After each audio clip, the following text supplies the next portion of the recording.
Hello and welcome to Spring Commander Forged Alliance. These are the last semifinals, or you can say the finals of the losers bracket. These two-player teams are going to play for a chance to play against Pascal and Taquito on Thawing Glacier. And whoever loses this is out. They're going to get third place. Whoever wins this is going to play for first. And see, the team that's coming down from the winners bracket are Eggroll and Svetka. Let's see how they play this. Seraphim and Cyber. I really think Aeon's very powerful on this map. One of my most favorite 1v1 maps, actually, especially for Aeon. I think, if I was still in charge of setting up ladder, this would definitely be on the list. The only problem, I think, with it is dealing with the civilians in the middle. Knowing exactly how to deal with them really helps you. There's ways for them to shoot their own buildings, and then they stop shooting. So they're almost like your allies. But you can really use these as protection. You want to kill that first point defense with some quick arty.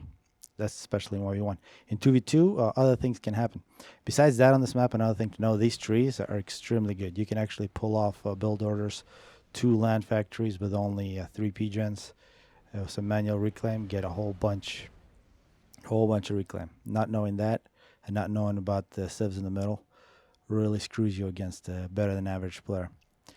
In 2v2, rushing to the middle is definitely great. It's a 10x10 map, but it's actually a little smaller because there's a lot of space on the outside, which is really nice if you want to hide your units, so you can really take advantage of radar and lack of direct line of sight. Some first engagement, the scout dies, probing scout from Zlaw.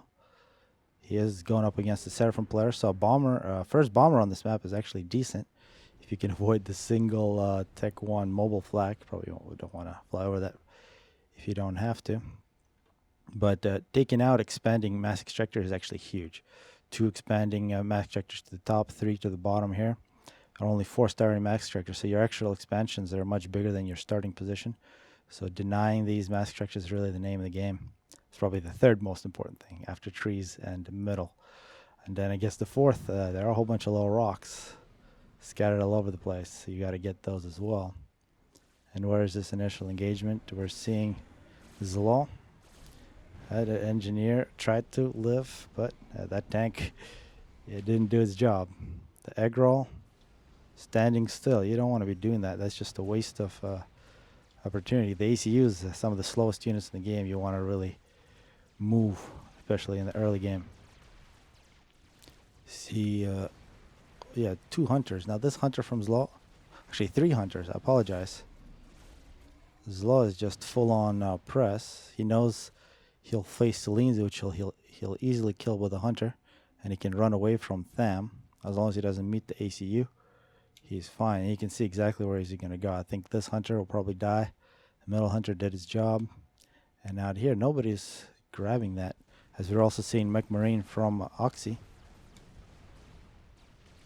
Oxy doing a fairly good job, and it looks like Svetka by far the first player to the mid, taking some fire, and actually, especially with Cyber and ACU, 17 hit points per second regeneration, you can take a couple shots.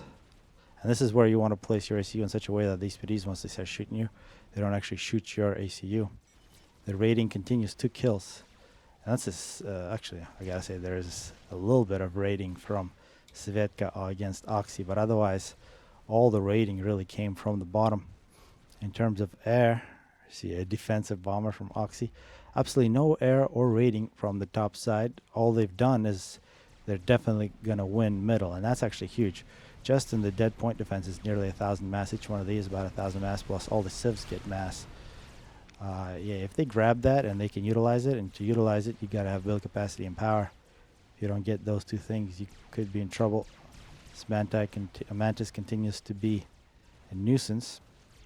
I think the top side thought they're going to meet some opposition in the middle. They met absolutely none. Oxy making factories here. He's not even thinking about the middle.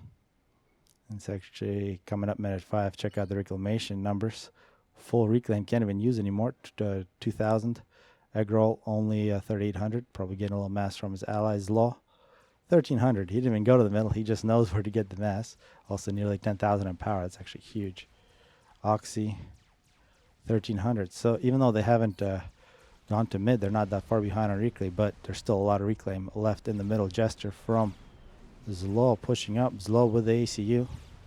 And ACU this early in the game together with units, if it goes into enemy base, it's very difficult to stop, especially when your enemy has total air control. This Jester could be critical if it can take out all the engineers that should be drastically building point defense, actually, who are Tech 2 upgrade. So Eggroll trying to get a Tech 2 upgrade. If you can get that in Tech 2 engineers, and if you Tech 2 PDs, of course that'll take a long time, then he can hold up against Zlo. But if he can't do that, then he's in trouble.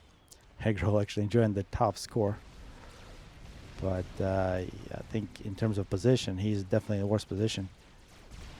Jester's just being absolutely deadly. Zlo. Yeah, Zlo is doing great thing against his opposite. And I think strategically the better strategies from the bottom side, unless this middle reclaim can really pay off. And actually, Svedka's still dealing with these PDs. And looks like in terms of air, total domination. Bombers now from Oxy.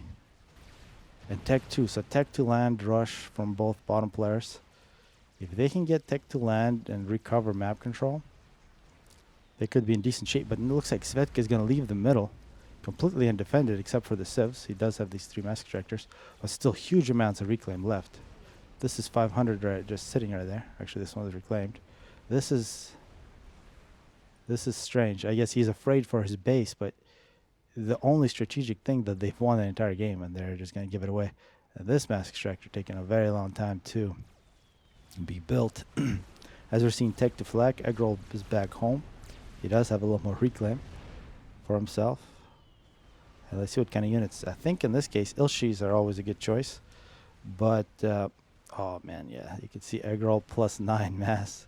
He's probably going to be mass stalling soon, and yeah, he's got to get all the reclaim he can get. It looks like the top side, not taking advantage of all the trees that are behind. Maybe nobody told them. Which is kind of sad for third place team. I'm assuming they're going to lose this unless they can come back. In a pretty major tourney. This is a huge tourney not to know about all these trees. Gestures from Zlo, 10 kills. This one on 3 kills. Will deny. Got to kill those mass extractors first.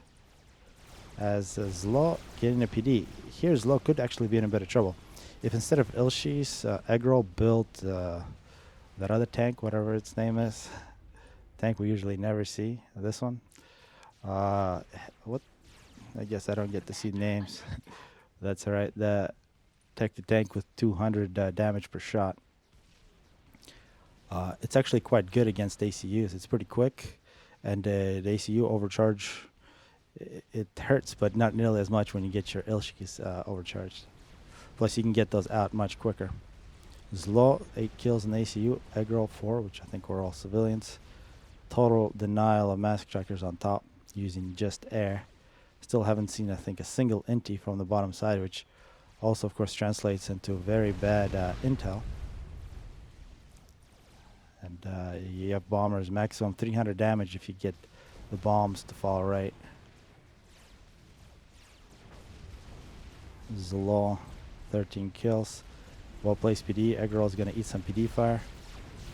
Some flak, a couple Ilshis, and Zlo might be thinking about an overcharge. He does have the ability to overcharge. You gotta have that if you're facing Tech 1 versus Tech 2. And yeah, now we're seeing in terms of score. Winning middle, and actually winning middle wasn't done very well. Oh man. The wrong strategy, lack of air. 6 kills, 12 kills. Oxy. Svedka actually now with Tech 2 land. Could create problems, but Tech 2 land also for Oxy, who can safely retreat. They can also go into the middle.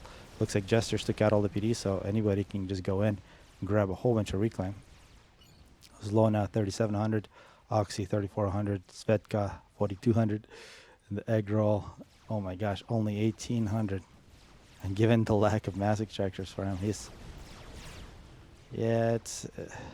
I can't say I would do much better against Zlo, but I'll probably do just a little better than what Eggroll did in this one. I think he was very much outplayed. You see the green versus purple. Also nice looking stealth field. Always good to use those. Mobile missile launcher, also hoplite. Zlo could also be playing with fire. He's got to overcharge. Yeah, there it is. There goes that Ilshi. Another Ilshi coming out. A PD. Now it's defense for Eggroll, but to play defense, you got to have mass. And there it is. The mass stall. Courtesy of the Air Force. Some pillars now. This ACU. No Tech 2, but looks like a Tech 2 engineer here. Oh, no Tech 2. I'm tripping. I'd like to see a Tech 2 engineer now. And then all this mass, which was won by the bottom side but not collected, is going to be given to the bottom side, which are just rolling through. Tech 2 flak has an opportunity to pick up a whole bunch of kills. Zlo actually reclaiming rocks on the enemy side. And a bit of a MML standoff. And yeah, this is when this game ends, about 11 minutes in. Yeah, so the backstory on this game is that somehow Eggroll crashed, and I guess they did attempt to replay it, but to no avail. And I think eventually Svetka and Eggroll just gave up, and I think it was pretty clear from this one. And I just wanted to show what some players have said, like Blackhole Petric and Ajax, is that this was pretty much a one game for Zlo and Oxy, who are not going to play against Pascal and Taquito on Thawing Glacier. And actually, Thawing Glacier, I can't remember what that map is, but they probably won't play until the weekend, given what they've written in the forum. But hopefully somebody like Guile can cover that final. It should be a pretty interesting game. It would be nice, actually, if they didn't play a single game, if the final was like a best of 3. That'd be nice to see. But it's going to be this team with Zlo really playing much better than any player we've seen in this tourney against 2 very good eco horse. So hopefully people enjoy this one.